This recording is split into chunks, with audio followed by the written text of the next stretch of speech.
అట్లనే ఇంకొక మాట, మొన్నటి వరకు ప్రజాపాలన పేరుతోని మరి అన్నీ కూడా అప్లికేషన్లు తీసుకున్నారు.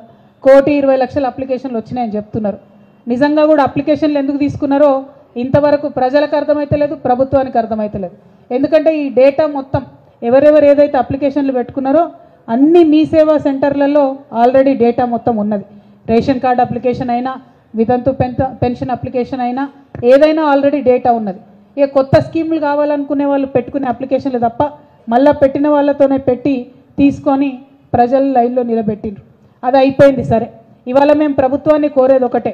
ఇవాళ ఆల్రెడీ జనవరి 8వ తారీఖు, 9వ తారీఖు జనవరి 1 నాడు పెంచినటువంటి పెన్షన్లు వేయాల్సినటువంటి ప్రభుత్వం జనవరి 9 అవుతుంటే కూడా మరి పెన్షన్ల ఊసెక్కడా లేదు.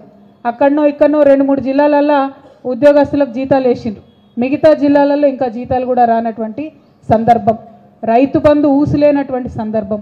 ఏమంటున్నారు?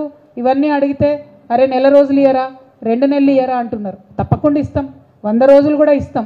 కానీ మేము కోరేది ఒకటే, ఆల్రెడీ 44 లక్షల మందికి ఈ రాష్ట్రంలో కేసీఆర్ గారి హయాంలో పెన్షన్లు ఇస్తూ వచ్చినాం.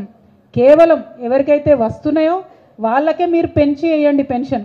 దానిలో పనేం లేదు కదా, కొత్తగా డేటా తీసుకునే అవసరం లేదు కదా, అప్లికేషన్ తీసుకునే అవసరం లేదు కదా, దానికి సమయం ఎందుకు? దాన్ని మాత్రం జనవరి 1 నుంచి మీరు పెంచిన పెన్షన్ వేయవలసిందిగా మేము డిమాండ్ చేస్తూ ఉన్నాం. అంతేకాకుండా ఇంకొక మాట ఇచ్చింది ఈ ప్రభుత్వం, 100 యూనిట్ల కన్నా తక్కువ కరెంటు బిల్లు ఉంటే కట్టే అవసరం లేదని చెప్పింది. ఇవాళ మహబూబ్ నగర్ జిల్లా 200 యూనిట్లు, మహబూబ్ నగర్ జిల్లా ప్రజలందరికీ కూడా మేము పిలుపునిస్తూ ఉన్నాం.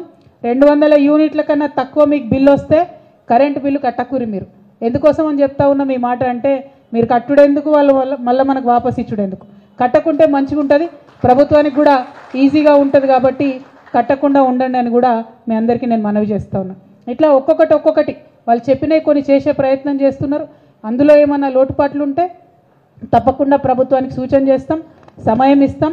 100 రోజుల తర్వాత బీఆర్ఎస్ పార్టీ కార్యకర్తల నాయకులందరూ సిద్ధంగా ఉండాలి. మళ్ళీ మనం ఉద్యమం చేపట్టాల్సి ఉంటుంది. ప్రజలకు సౌకర్యం కలిగే విధంగా, ఈ ప్రభుత్వం ఇచ్చినటువంటి మాట నిలబెట్టుకునే విధంగా, ప్రజలకు హక్కులు సాధించి పెట్టడానికి, వారి పక్షాన పోరడానికి బీఆర్ఎస్ కార్యకర్తలందరూ కూడా సిద్ధంగా ఉండాలని ఈ సందర్భంగా పిలుపునిస్తూ ఉన్నాం. అట్లానే త్వరలోనే పార్లమెంట్ ఎన్నికలు రాబోతూ ఉన్నాయి.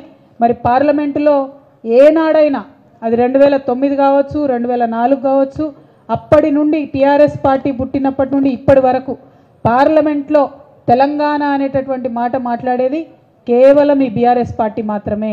పార్లమెంట్ ఎన్నికలలో దయచేసి ఉమ్మడి మహబూబ్ నగర్ జిల్లా ప్రజలు ఆలోచించి బీఆర్ఎస్ పార్టీని పెద్ద మెజార్టీతో గెలిపించవలసిందిగా కోరుతా ఉన్నాను. ఎందుకంటే కాంగ్రెస్ పార్లమెంట్లో ఉన్న ఎన్నడూ వాళ్ళు తెలంగాణ గురించి మాట్లాడలే, బీజేపీ పార్లమెంట్లో ఉన్న ఎన్నడూ వాళ్ళు తెలంగాణ గురించి మాట్లాడలే. కేవలం మాట్లాడేటటువంటి పార్టీ, తెలంగాణ హక్కుల కోసం కొట్లాడేటటువంటి పార్టీ గిదే గులాబీ జెండా, గిదే బీఆర్ఎస్ పార్టీ. కాబట్టి రానున్న పార్లమెంట్ ఎన్నికలలో బీఆర్ఎస్ పార్టీ అభ్యర్థులను పార్లమెంటుకు పంపించవలసిందిగా ఉమ్మడి మహబూబ్ నగర్ జిల్లా ప్రజలను మనస్ఫూర్తిగా కోరుతూ, మరి మహబూబ్ నగర్ జిల్లాకు వరప్రదాయిని ప్రాణప్రదమైనటువంటి పాలమూరు రంగారెడ్డి ప్రాజెక్టుకి నేషనల్ స్టేటస్ కోసం ప్రయత్నం చేయవలసిందిగా ఈ ప్రభుత్వాన్ని డిమాండ్ చేస్తూ ఉన్నాం. మీరు ఈ టెండర్లు రద్దు చేసి మళ్ళీ టెండర్లు పిలిచే ప్రక్రియలో ఇంకా 2-3 సీజన్లు రైతులకు నీళ్లు రాకుండా నష్టపోతారు. కాబట్టి ఆ ప్రక్రియను కట్టిపెట్టి తక్షణమే కేంద్ర ప్రభుత్వం మీద ఒత్తిడి తీసుకొచ్చి మిగతా పర్మిషన్లు తెచ్చి ప్రాజెక్టు పూర్తి చేయవలసిందిగా ఈ ప్రభుత్వాన్ని డిమాండ్ చేస్తూ ఉన్నాం. అవసరమైనటువంటి సూచనలు మా అన్న చాలా గొప్పగా చెప్పినారు శ్రీనివాస్ గౌడ్ అన్న గారు. మీరు ఎక్కడనో మా ఎంపీటీసీలను తీసుకుపోవడం ఎందుకు, మా కౌన్సిలర్లను గుంజుకపోవడం ఎందుకు, ఇవన్నీ చేసుడు ఎందుకు? మీకు ఏం చేయాలనుకున్నా సపోర్ట్ చేస్తాం మేము. ఎందుకంటే ఇవాళ ప్రతి స్థానిక సంస్థల్లో నిండుగా దాదాపు 80-80% ఉన్నది కూడా బీఆర్ఎస్ ప్రజాప్రతినిధులే. కాబట్టి అభివృద్ధిలో ఎక్కడా కూడా మేము ఆటంకపరచం. మీరు ఇచ్చినటువంటి హామీలు నిలబెట్టుకోవడంలో మాత్రం తప్పకుండా మీకు సూచనలు చేస్తాం, అవసరమైన సందర్భంలో నిలదీస్తాం.